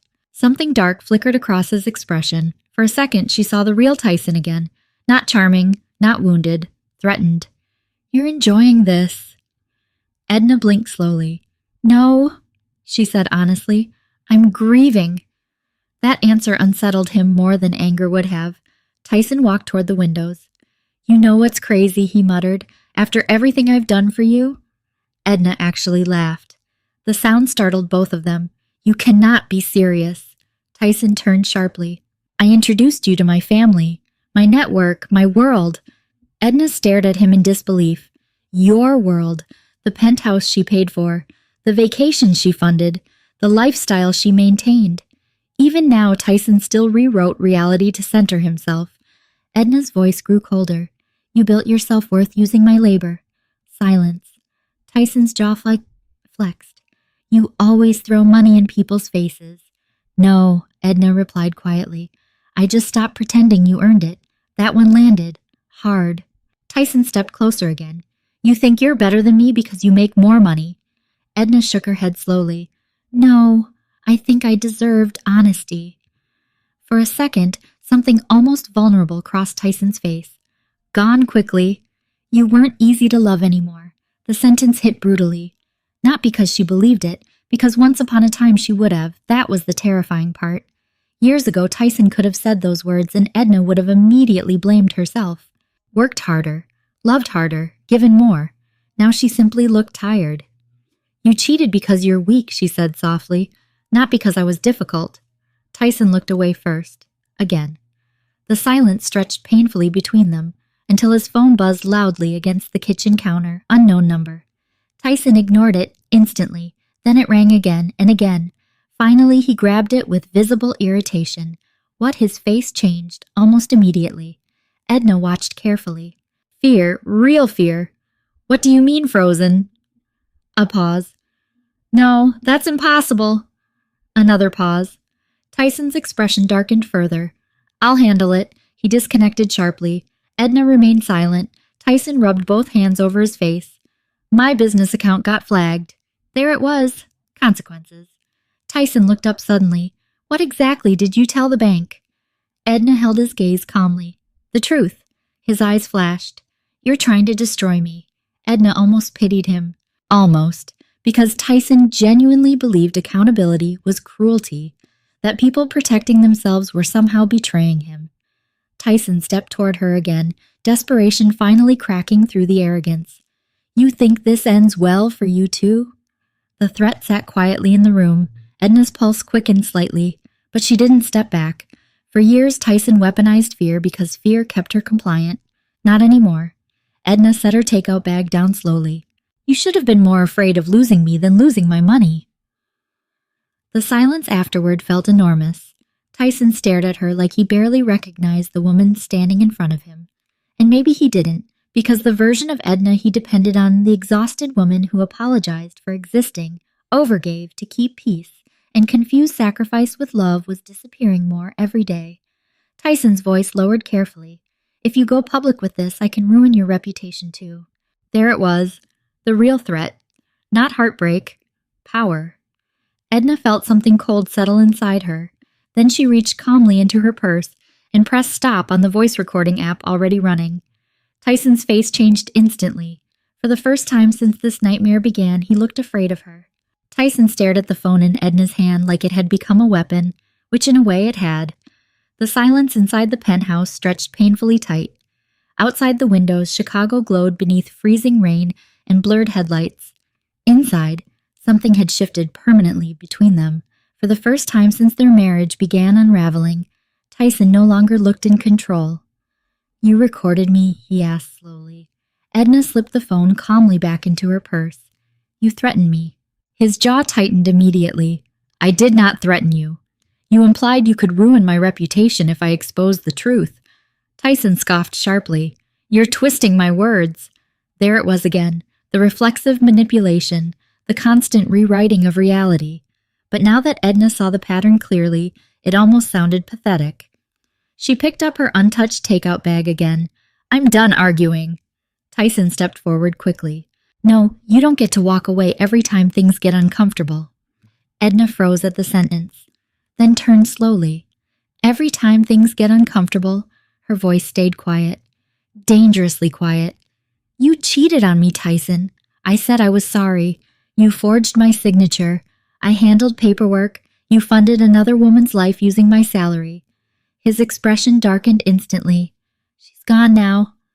The sentence hit Edna in a strange place emotionally. Not because she cared about Madison anymore, but because Tyson still framed everything around convenience. Madison leaving mattered to him more than betraying his wife. Edna looked exhausted suddenly. Not angry, not heartbroken, just deeply tired. "You still don't understand," she whispered. Tyson frowned impatiently. "Understand what? You think the affair is why this marriage died." Silence. Edna's eyes filled slightly, but her voice never broke. "It died because you stopped seeing me as a person." That landed harder than yelling. Tyson looked away briefly, then immediately reached for another excuse. "You changed after you started making more money." Edna almost smiled sadly. There it was, the resentment again, the wound Tyson never healed. A successful wife, a husband who depended on her financially while pretending he didn't. "You know what's interesting," Edna said quietly. "I spent years trying to make myself smaller so you wouldn't feel insecure." Tyson crossed his arms defensively. "That's not true." "No." She stepped closer now. "I paid for your business because you said you needed support. I covered your parents' bills because you said family mattered. I apologized every time my success made you uncomfortable." Tyson rubbed his forehead aggressively. "You always make everything sound so calculated." "No," Edna replied softly. "I made everything sound like love." That sentence silenced him completely. For a second, genuine discomfort crossed Tyson's face. Because deep down, he knew it was true. Edna had loved him generously, wildly, self-destructively, and he had slowly turned that love into entitlement. Tyson walked toward the kitchen and poured himself another whiskey with shaking hands. "You think you're innocent in all this?" Edna leaned against the marble island. "I think I ignored too much." He laughed bitterly. "You were emotionally unavailable for years. The accusation would have destroyed her once." Now she simply looked at him carefully. "You mean exhausted?" Tyson's face tightened. "No, I mean cold." Edna stared at him. "Do you know why I was exhausted, Tyson?" He said nothing. "Because I carried everything." Silence. "Your family's emergencies became my responsibility. Your failures became my responsibility. Your ego became my responsibility." Her voice cracked slightly now. "I spent years trying to keep everyone comfortable while nobody asked if I was drowning." Tyson took a long drink of whiskey. "You always wanted to be needed." The sentence stunned her, not because it was entirely false, but because it was partially true. Edna looked down briefly. Maybe she had needed to feel indispensable. Maybe giving became the only way she knew how to earn love. That realization hurt more than Tyson's cruelty, because it forced her to confront herself too. Tyson noticed her silence and immediately mistook it for weakness. "You see," he said quickly, "you weren't perfect either." Edna looked back up slowly. "No," she agreed quietly. "I wasn't." That answer caught him off guard. Tyson frowned. "But my mistake was loving people more than myself." The room went silent again. Edna continued softly, "Your mistake was confusing my love with permission." Something shifted behind Tyson's eyes then. Fear again. Because Edna was no longer reacting emotionally the way he expected. She wasn't begging, wasn't screaming, wasn't competing with Madison. She was becoming emotionally unreachable, and Tyson finally realized how dangerous that was. He stepped closer again, softer this time. "Edna," her name sounded different now, less arrogant, more uncertain. "I know I screwed up." She said nothing. Tyson exhaled heavily. "I felt like I was disappearing in this marriage." Edna's chest tightened despite herself, because part of her understood insecurity, understood fear. But understanding pain didn't excuse cruelty. "You disappeared," she whispered, "because you spent years pretending to be someone you weren't." His jaw flexed. "You think this is easy for me?" Edna laughed softly in disbelief. "You had a girlfriend in a luxury condo." It wasn't about her, then what was it about? Tyson opened his mouth, closed it, then finally, with her. "I didn't feel like a failure." The honesty of it stunned them both. Edna stared at him quietly. There it was, the core wound underneath everything. Tyson couldn't tolerate needing her, couldn't survive beside a woman more successful than him without turning that insecurity into resentment. So instead of healing himself, he punished her, cheated, lied, manipulated, controlled. Edna suddenly felt overwhelming sadness. Not for the marriage, for the years wasted trying to save someone determined to resent her. Tyson looked almost desperate now. "We can still fix this." Edna blinked slowly. No, Tyson. We can go to therapy.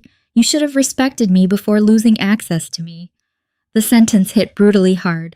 Tyson's face darkened instantly. So that's what this is really about. Money. Edna stared at him in disbelief. Even now. Even after everything. You still think this is about money? Tyson spread his arms angrily. You keep bringing it up because you stole from me. The words exploded out of her before she could stop them. Silence crashed heavily through the room. Tyson looked furious now. I am your husband, and I was your wife. Her voice cracked violently. Do you have any idea what it feels like realizing the person you trusted most saw your kindness as a resource?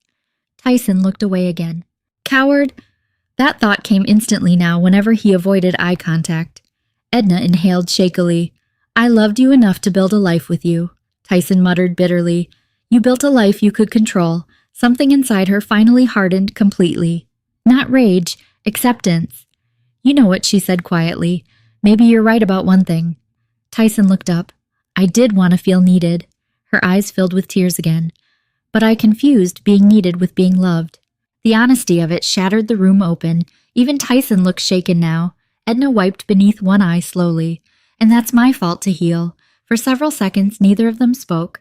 Then Edna reached into her purse calmly and pulled out a folded document. Tyson frowned. What's that? She slid it across the marble island. He unfolded it slowly. Then his face lost color. Legal notice of financial separation and asset protection review. Vivian Mercer's name stamped clearly across the top. Tyson looked up sharply. You filed already? Edna's voice remained calm. No. His shoulders loosened slightly. Then she finished quietly, but the fraud review officially started this morning.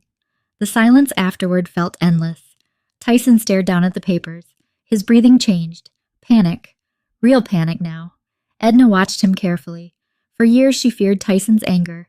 Now Tyson finally feared consequences. And somehow that changed everything. Tyson stopped sleeping at the penthouse 3 days later. Edna didn't ask where he went. She didn't care anymore. The silence he left behind felt cleaner than his presence ever had. For the first time in years, the apartment actually felt peaceful. No tension, no emotional landmines, no carefully monitored conversations designed to protect a fragile male ego. Just stillness, and healing beginning quietly beneath the wreckage. Edna stood barefoot in the kitchen one snowy morning, reviewing quarterly reports on her tablet, when her phone buzzed.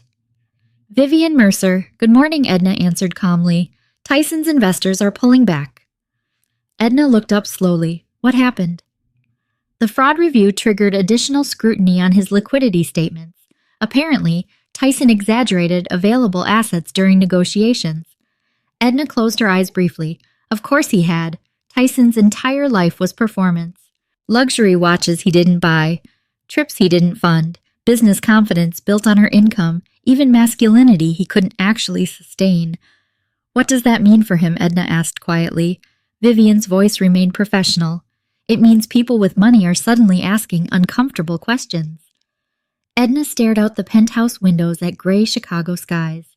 And for a strange moment, she didn't feel triumph. She felt grief. Because this didn't have to happen. Tyson could have chosen honesty, could have chosen humility, could have loved her instead of competing with her. But pride destroyed people faster than poverty ever could. Vivian continued. One more thing. We received additional documentation this morning. What kind? A lender flagged inconsistencies tied to Tyson's business filings. Edna's stomach tightened slightly. How bad? A pause. Potentially criminal bad. Silence filled the line. Edna sat down slowly at the kitchen island. No matter how angry she'd become, some part of her still struggled with the reality of what Tyson had done. This wasn't just cheating anymore. It was collapse. Vivian's voice softened slightly. You okay, Edna? Looked down at her untouched coffee. I married him. That sentence carried more heartbreak than rage. After the call ended, Edna remained motionless for several minutes. Then her phone buzzed again. Barbara. Of course. Edna considered ignoring it. Instead, she answered calmly. Barbara sounded frantic immediately. What did you do? Edna closed her eyes briefly. Good morning to you too. The bank called Glenn this morning. There it was. No concern for Edna. Only panic once consequences reached them personally. Barbara's voice trembled with anger. They said the mortgage account is under review because Tyson refinanced property using fraudulent signatures. You're turning your husband into the authorities. Edna stared blankly across the apartment. No, she said quietly. Tyson did that himself. Barbara actually gasped. How can you be so cold? Another familiar word.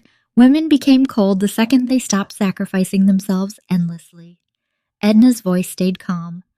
Do you know what's interesting, Barbara? What, not once since this started have you asked how I'm doing?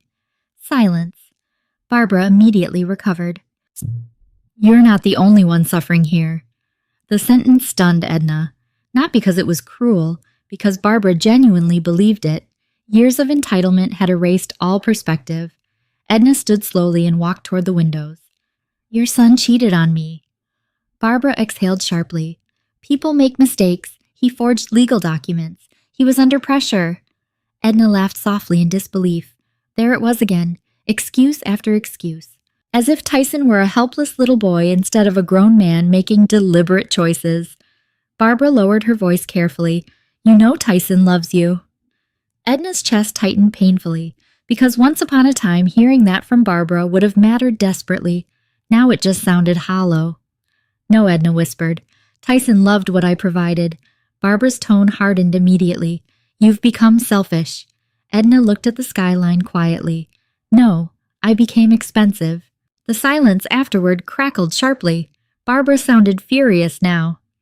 If this family loses the house, Edna interrupted softly, that house survived because of me, not Tyson.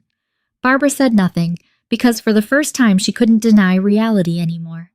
The call ended shortly afterward. Edna stood silently for several moments afterward, breathing slowly. Then her phone buzzed again. This time it was Denise. Please tell me you're not talking to those people alone anymore. Edna smiled faintly despite herself. I survived. You sound calmer. I think I'm numb. Denise paused. No, she said quietly. I think you're finally seeing clearly. That afternoon, Edna attended her first therapy session. The office overlooked Lake Michigan, warm and quiet, with soft jazz playing in the background. Dr. Hannah Levin smiled gently across the room. What brings you here today? The question nearly broke Edna apart, because where did she even begin the cheating? The fraud, the humiliation. The years spent earning love through exhaustion, Edna looked down at her hands. My husband had an affair. Dr. Levin nodded carefully. And? The simple question cracked something deeper open. Edna's throat tightened. And I think I spent my entire marriage believing love had to be earned. Silence settled softly around them. Dr. Levin leaned forward slightly. What made you believe that? Edna stared out toward the snowy lake beyond the windows. My father left when I was young, she admitted quietly. My mother worked herself into the ground trying to survive. Memories surfaced painfully, bills stacked on kitchen counters, her mother apologizing for being tired, love tied tightly to sacrifice. Edna swallowed hard. I think somewhere along the way, I learned that being needed was safer than being loved. The therapist's expression softened deeply, and Tyson benefited from that, not a question, a truth. Edna nodded slowly. Tears finally slipped down her face. I kept giving because every time I stopped, people got angry. Dr. Levin handed her tissues gently. That's not love, Edna. The sentence shattered something inside her, because deep down she already knew. Real love didn't punish boundaries, didn't manipulate guilt, didn't require self-erasure.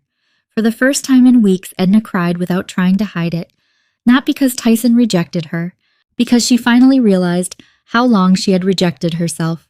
That evening, Tyson appeared unexpectedly outside her office building. Snow drifted heavily through downtown streets as Edna exited the revolving doors after work, then froze. Tyson stood near the curb holding roses. The image almost would have looked romantic if she didn't know him now. His expensive coat looked wrinkled, dark circles shadowed beneath his eyes. For the first time since she'd met him, Tyson actually looked unstable. He stepped forward immediately. Can we talk? Edna remained still. No. Please. The desperation in his voice felt real, but real desperation didn't erase real damage. Tyson held the flowers tighter. I'm losing everything. The words landed strangely. Not I miss you, not I hurt you. I'm losing everything. Edna looked at him quietly, and suddenly she understood. Tyson still viewed her as part of his collapse. An asset disappearing, not a woman whose heart he destroyed. Snow collected slowly in her dark hair as she spoke. "You should have thought about that before treating me like something you owned." Tyson's eyes filled with frustration. "I made mistakes." Edna nodded once. "Yes." Then her voice hardened softly. "But mistakes don't usually require forensic accountants." The sentence hit him brutally. Tyson's face lost color.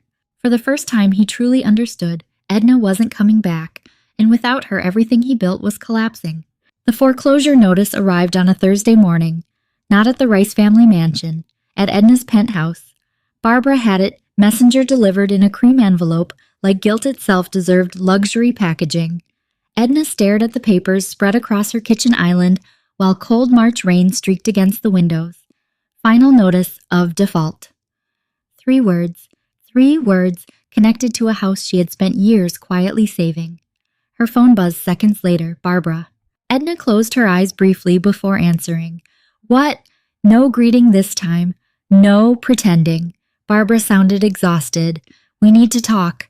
Edna almost declined immediately, but something inside her, the part craving closure she never fully admitted existed, hesitated.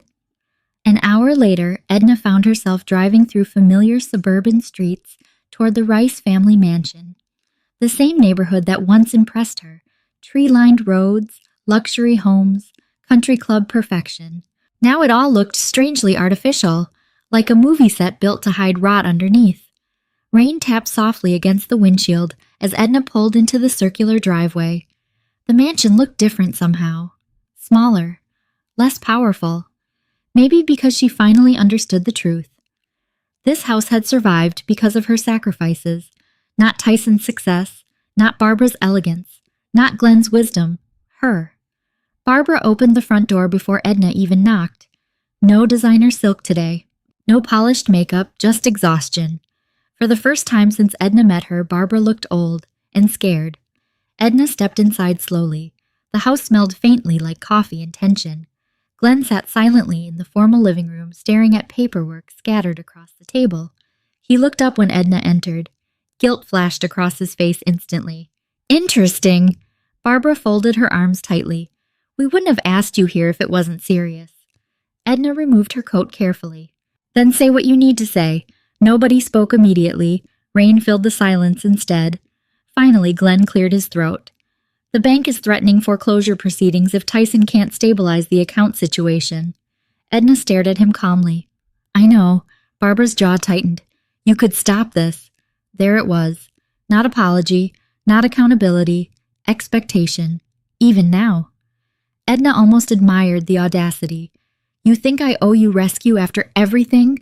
Barbara looked genuinely offended. "We are family." The phrase no longer hurt. It exhausted her. Edna walked slowly through the living room. Every inch of the mansion carried memories now poisoned by truth.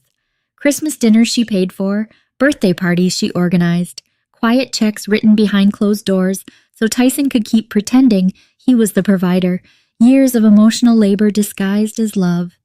Edna stopped near the fireplace. "Do you know what's amazing?" she asked quietly. Barbara frowned. "What I spent years trying to earn belonging in this family." Barbara scoffed softly. "You were always part of this family." "No," Edna replied. "I was useful to this family." Silence. Heavy. Painfully accurate. Glenn looked down at the paperwork in front of him. Barbara's voice sharpened defensively. "That's not fair." Edna laughed softly. "Fair?" She turned slowly toward them. "Your son cheated on me, forged my signature, used my income to fund another woman, and somehow I'm still sitting here being asked to save this house." Barbara's eyes flashed. "Tyson made mistakes." "There it is again." Edna shook her head slowly. "You all keep using soft words for ugly behavior. Mistakes, pressure, stress, complicated, anything except truth." Glenn suddenly spoke quietly. "We didn't know everything." Edna looked directly at him. "But you knew enough." Silence. Glenn's face tightened painfully, and then finally, he nodded. The truth hit harder than she expected, not because she was surprised, because hearing it aloud made the betrayal feel complete. Barbara immediately jumped in.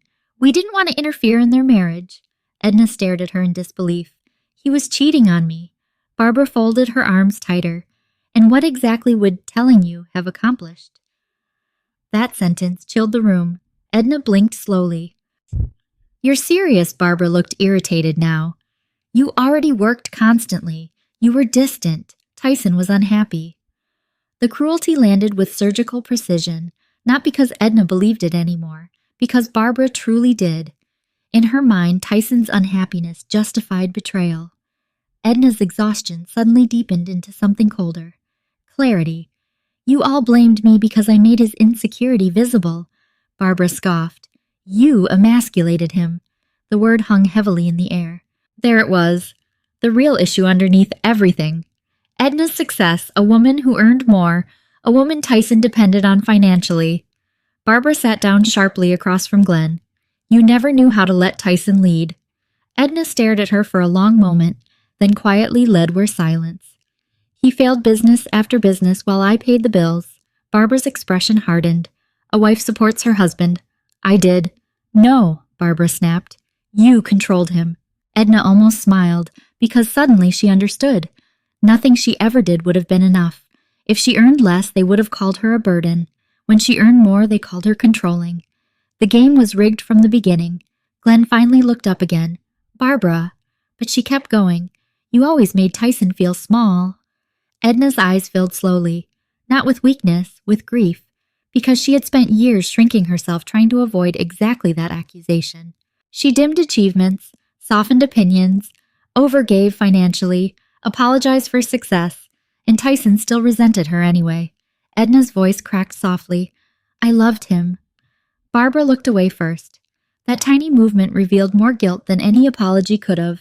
The room fell quiet again. Rain continued against the windows. Finally, Glenn spoke carefully. There's something else you should know. Edna looked at him, his expression aged 10 years in seconds. We knew about the affair longer than we admitted. The words landed like a blade sliding slowly between ribs. Edna's chest tightened violently. How long Glenn swallowed hard.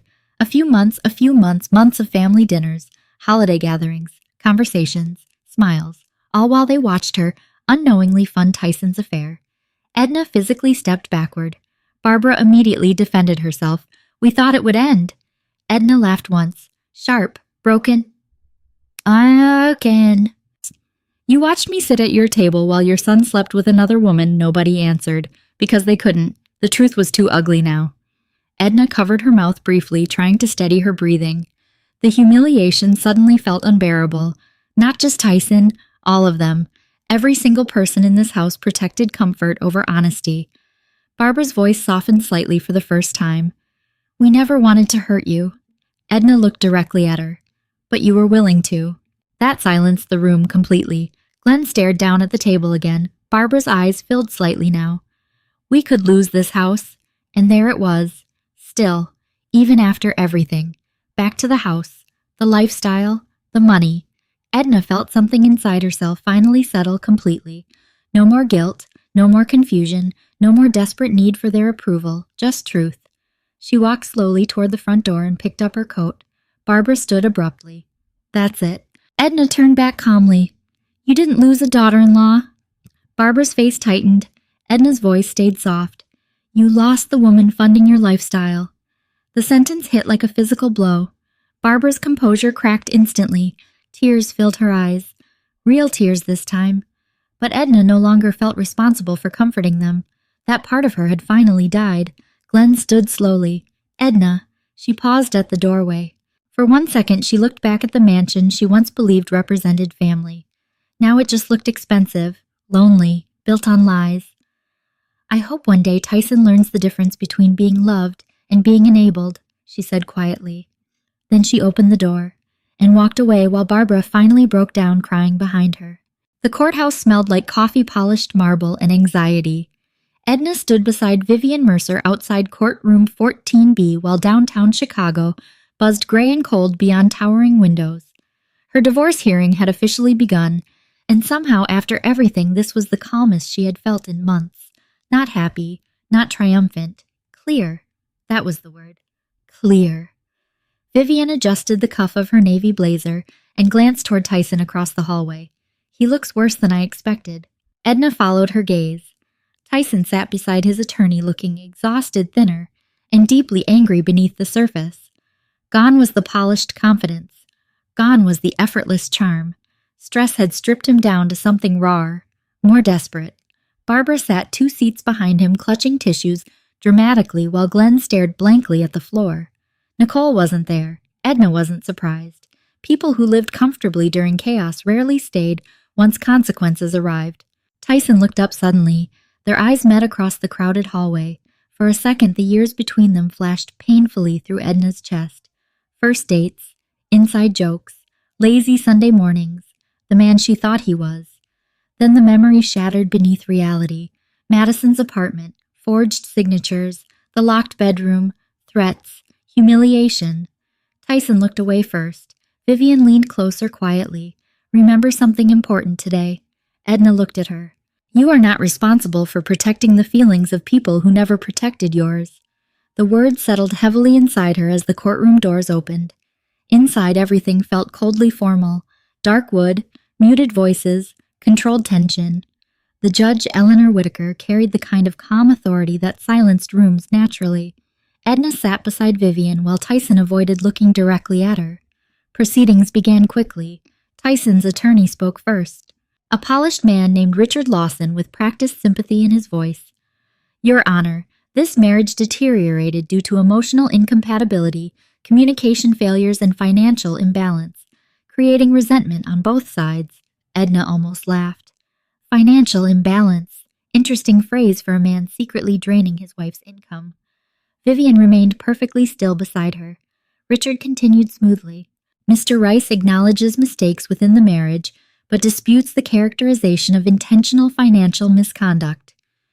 Tyson nodded solemnly, beside him like a wounded man trying his best. Performance. Always performance. Vivian finally stood, and the atmosphere shifted instantly. Unlike Richard, Vivian didn't sound emotional. She sounded surgical. Your Honor, she began calmly, this case is not about marital incompatibility. It is about deception, unauthorized financial activity, coercive control, and systematic exploitation. The courtroom quieted further. Vivian walked toward the evidence table. Mrs. Rice spent years financially supporting not only the marital household, but Mr. Rice's parent-sister business ventures, and she paused intentionally. His extramarital relationship. Tyson's jaw tightened visibly. Barbara looked mortified. Good. Vivian continued without mercy. We have documented evidence of forged signatures, concealed financial transfers, fraudulent refinancing agreements, and misuse of marital assets. Richard immediately stood. Objection. Counsel is framing complex marital financial dynamics as criminal intent. Vivian didn't even blink. Then perhaps Mr. Rice would like to explain why his wife's signature appears on legal authorizations she never signed. Silence. The judge looked toward Tyson calmly. Mr. Rice Tyson straightened slightly. It was a misunderstanding. Vivian almost smiled. A misunderstanding involving forged legal authorization. Tyson looked toward Richard immediately. Panic. Tiny, but visible. Edna watched silently. For years, Tyson had spoken over her, managed perceptions, controlled narratives.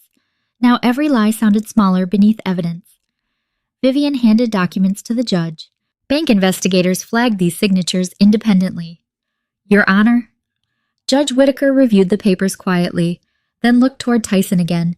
Did your wife authorize these refinancing agreements? Tyson swallowed hard. She was aware of financial pressures, not an answer. The judge noticed, too.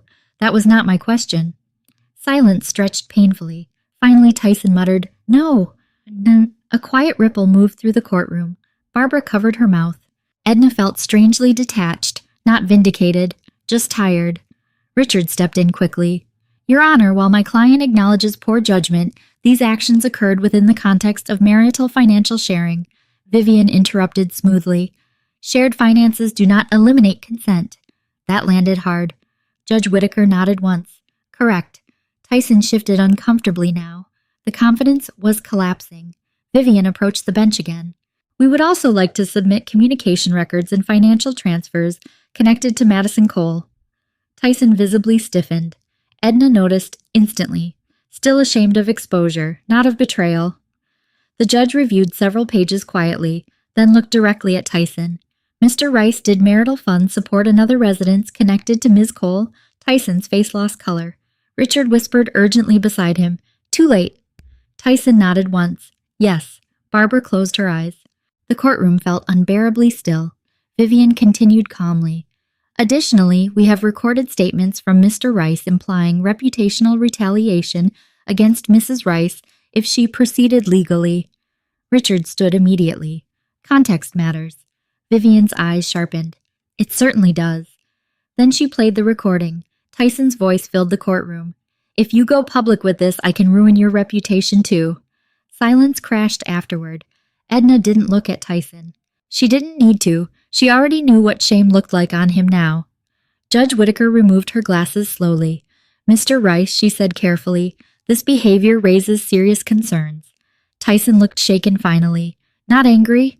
Cornered. Richard attempted recovery quickly.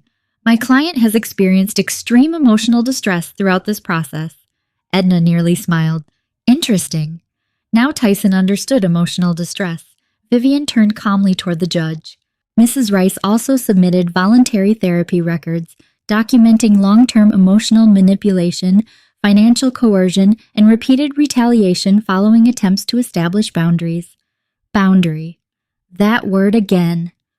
The thing everyone punished her for until she stopped apologizing for having them. Judge Whittaker looked toward Edna directly for the first time. Mrs. Rice, she said gently, would you like to speak? The courtroom quieted completely. Edna stood slowly. For years, public speaking had never frightened her. Boardrooms, investor meetings, corporate negotiations. But this felt different, because this time she wasn't protecting a company or a marriage. She was telling the truth about herself. Edna inhaled slowly. I loved my husband, she began quietly. Tyson finally looked at her. Pain flickered briefly across his face. Real pain this time. Edna continued. I believed marriage meant sacrifice. I believed supporting someone you love was normal. Her voice remained calm despite the ache in her chest. But somewhere along the way I stopped being a partner and became a resource. Silence. Heavy. I paid bills because I cared about family. I gave money because I wanted people I loved to feel safe. Tears burned behind her eyes now, but every time I tried to set boundaries, I was punished emotionally for it. Barbara looked away first. Edna noticed. Of course she did. Edna's voice softened further. I spent years believing being needed was the same thing as being loved. The courtroom remained completely still, and maybe that's my fault too. Tyson's eyes filled slightly now, but Edna no longer mistook guilt for transformation. She looked directly at the judge. I'm not here because my husband failed financially. Then she looked briefly toward Tyson. I'm here because he stopped seeing my humanity long before he stopped pretending to love me. The silence afterward felt endless. Judge Whittaker studied her quietly, then finally asked the question that mattered most. Mrs. Rice, what exactly is it you want from all of this? Edna stood motionless for several seconds, then answered honestly, I want my life back, and for the first time in years, the truth didn't sound selfish at all. The divorce settlement finalized on a rainy Tuesday in April. No dramatic courtroom outburst, no screaming, no cinematic revenge speech, just signatures, paperwork, and the quiet ending of a life Edna once believed would last forever. She sat beside Vivian Mercer in the conference room while Tyson signed the final documents across the table. He looked exhausted, older somehow. Months of investigations, failed business deals, and public humiliation had hollowed him out. But what struck Edna most wasn't his appearance. It was the absence of anger. Tyson looked defeated now, and strangely fragile. Vivian slid the final agreement toward Edna. Everything is secured, she said calmly. Asset separation, fraud protections, reimbursement structure, and independent account restoration. Edna nodded slowly. This was what freedom looked like. Not glamorous, not loud, legal, final. Tyson signed first. His hand trembled slightly. Then he pushed the papers toward Edna without speaking. For years, silence from Tyson used to terrify her. Now it felt peaceful. Edna signed her name carefully. Not Mrs. Rice anymore, just Edna. The moment the pen left the paper, something inside her chest loosened for the first time in years. Not joy. Relief. Vivian gathered the documents neatly. It's done. Tyson finally looked at Edna directly. For a second she saw traces of the man she once loved buried beneath the damage. That almost hurt more. I never thought it would end like this, he said quietly. Edna met his eyes calmly. That's because you never thought I'd leave. The truth settled heavily between them. Tyson looked down, and for once, he had no argument. 3 weeks later, Edna moved into a new apartment overlooking the Chicago River. Smaller than the penthouse. Warmer, too. No giant empty rooms trying to impress people. No memories attached to every wall. Just sunlight, peace, and the unfamiliar feeling of building a life that belonged only to her. The first night there, Edna sat barefoot on the hardwood floor surrounded by unopened boxes, eating Thai takeout straight from the container. And suddenly she laughed. A real laugh. Small, unexpected, but real. Because nobody was demanding anything from her. Nobody was guilting her into sacrificing herself. Nobody was treating her kindness like a resource to drain. The silence no longer felt lonely. It felt safe. Her phone buzzed. Denise, you alive in there? Edna smiled. Barely unpacked. Good, I'm coming over with wine. An hour later, Denise sat cross-legged on the floor beside her while rain shimmered against the windows. To freedom, Denise announced dramatically, raising her glass. Edna laughed softly and clinked hers against it. To boundaries. Denise pointed immediately. There she is, the emotionally evolved version. Edna rolled her eyes. Don't ruin it. But the truth was therapy had changed something fundamental inside her. Not overnight, not magically, but slowly, painfully. Dr. Levin had forced her to confront truths she spent years avoiding. Why she tolerated emotional manipulation. Why being needed felt safer than being loved. Why she confused overgiving with intimacy. Healing wasn't cinematic either. It was repetitive, uncomfortable, sometimes humiliating. Learning to stop apologizing for existing took practice. Learning that no didn't make her cruel still felt unnatural some days, but she was trying, and for the first time trying for herself instead of someone else. Denise leaned back against the couch. So, are you finally going to tell me about the nonprofit idea? Edna smiled faintly. 3 months earlier, Vivian had connected her with a women's financial advocacy organization during the fraud investigation. Edna started volunteering quietly afterward, then mentoring, then speaking privately with women trapped in financially manipulative relationships, women who apologized constantly, women terrified of boundaries, women convinced exhaustion was proof of love, women exactly like she used to be. Edna looked down into her wine glass thoughtfully. I spent years thinking financial abuse only happened to women without resources. Denise nodded slowly, but control doesn't always look obvious. No, Edna whispered. Sometimes it looks like guilt. That realization still haunted her. How easily kindness became leverage in the wrong hands. Weeks later, the organization officially invited Edna onto their leadership board. She accepted quietly, not because she wanted revenge against Tyson, because she never wanted another woman to spend years disappearing inside someone else's needs. Spring slowly warmed Chicago, and little by little Edna started living again. Morning walks beside the river, therapy every Thursday, dinners with Denise, reading for pleasure instead of survival. Even work felt different now, lighter somehow, like she no longer carried invisible emotional weight everywhere she went. One evening in late May, Denise convinced her to attend a charity gala downtown. Edna almost declined. Crowds still exhausted her lately, but Denise refused to take no for an answer. You need one night where nobody associates you with a divorce headline. So now Edna stood inside the ballroom of the Blackstone Hotel, wearing a black satin gown and minimal jewelry while soft music floated beneath chandeliers. And for the first time in years, she felt beautiful without needing anyone else to confirm it. The realization startled her, not because Tyson once made her feel ugly, because she had spent so many years measuring herself through someone else's approval.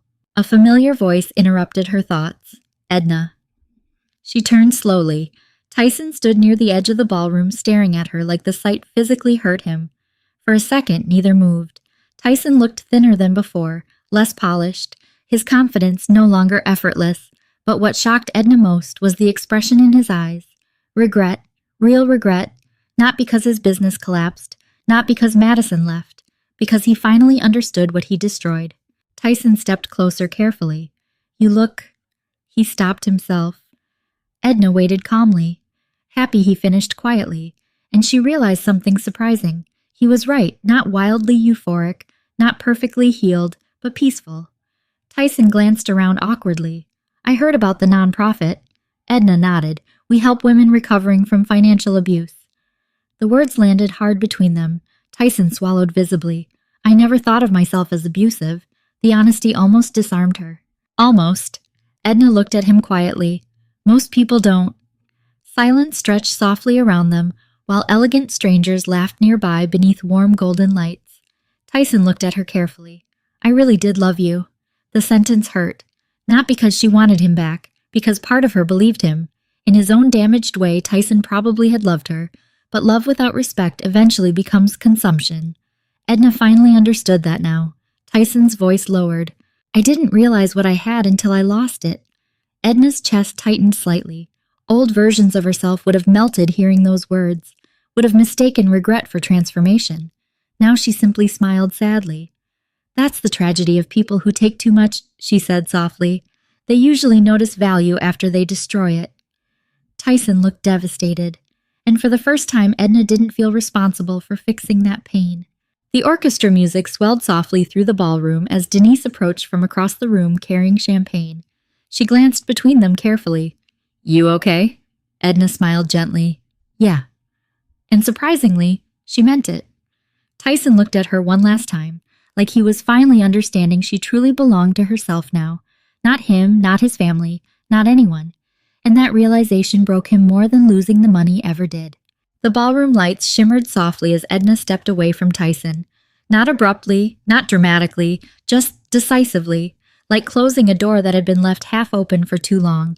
Behind her, Tyson didn't follow. He didn't call her name again, and for the first time in years, Edna felt what absence truly meant. Not loss, freedom. Denise joined her near the marble bar, sliding a champagne flute into her hand. You handled that better than I would have, Denise murmured. Edna let out a quiet breath. I didn't handle it, she said softly. I just didn't collapse. Denise studied her carefully. That's new. Edna almost smiled. It was new. Not breaking down didn't feel like strength at first. It felt like emptiness, but over time she realized something important. Peace often feels unfamiliar after chaos. Tyson stood across the room with a group of investors who still spoke to him out of habit rather than trust. His laughter came too late, too forced, like a man trying to remember how to exist in a world that no longer responded to him the same way. Madison wasn't there. She had disappeared the moment money tightened, and consequences appeared. Edna remembered that with surprising clarity. People who loved access rarely stayed when access vanished, a truth she used to ignore. Now she understood it too well. Denise nudged her gently. He's looking at you again. Edna didn't turn immediately. For a moment she just stood there listening to the music, feeling the weight of a life she no longer had to carry. Then she finally glanced over. Tyson met her eyes instantly. No arrogance, no control, just something stripped down and painfully human. Regret, but regret was not repair. Edna knew that now. Tyson started walking toward her slowly, like he wasn't sure he had the right anymore. Denise instinctively stepped slightly closer to Edna, but Edna lifted a hand gently. It's okay. Tyson stopped a few feet away. For a long moment, neither spoke. The noise of the ballroom faded behind them like a distant ocean. Finally, Tyson exhaled. I didn't come here to disturb you. Edna nodded once. I know. His jaw tightened slightly. I just wanted to see you. Edna studied him quietly. There was no anger left in her toward him. That was the most surprising part. Anger had been replaced by distance. And distance, she realized, was stronger than rage. Tyson looked down for a moment before speaking again. I think about what I did. Edna didn't respond, because she believed him. That was the most complicated truth of all. He wasn't lying. He had changed, but change doesn't erase damage. Tyson continued quietly. I thought I was entitled to stability, to support, to everything you gave me. A bitter laugh escaped him. I didn't realize I was taking it from you. Edna finally spoke, voice calm. You knew. Tyson looked up sharply. Edna didn't flinch. You just didn't think I would stop. That sentence hit harder than anything else. Because it was true. Tyson swallowed. I never wanted to lose you. Edna nodded slightly.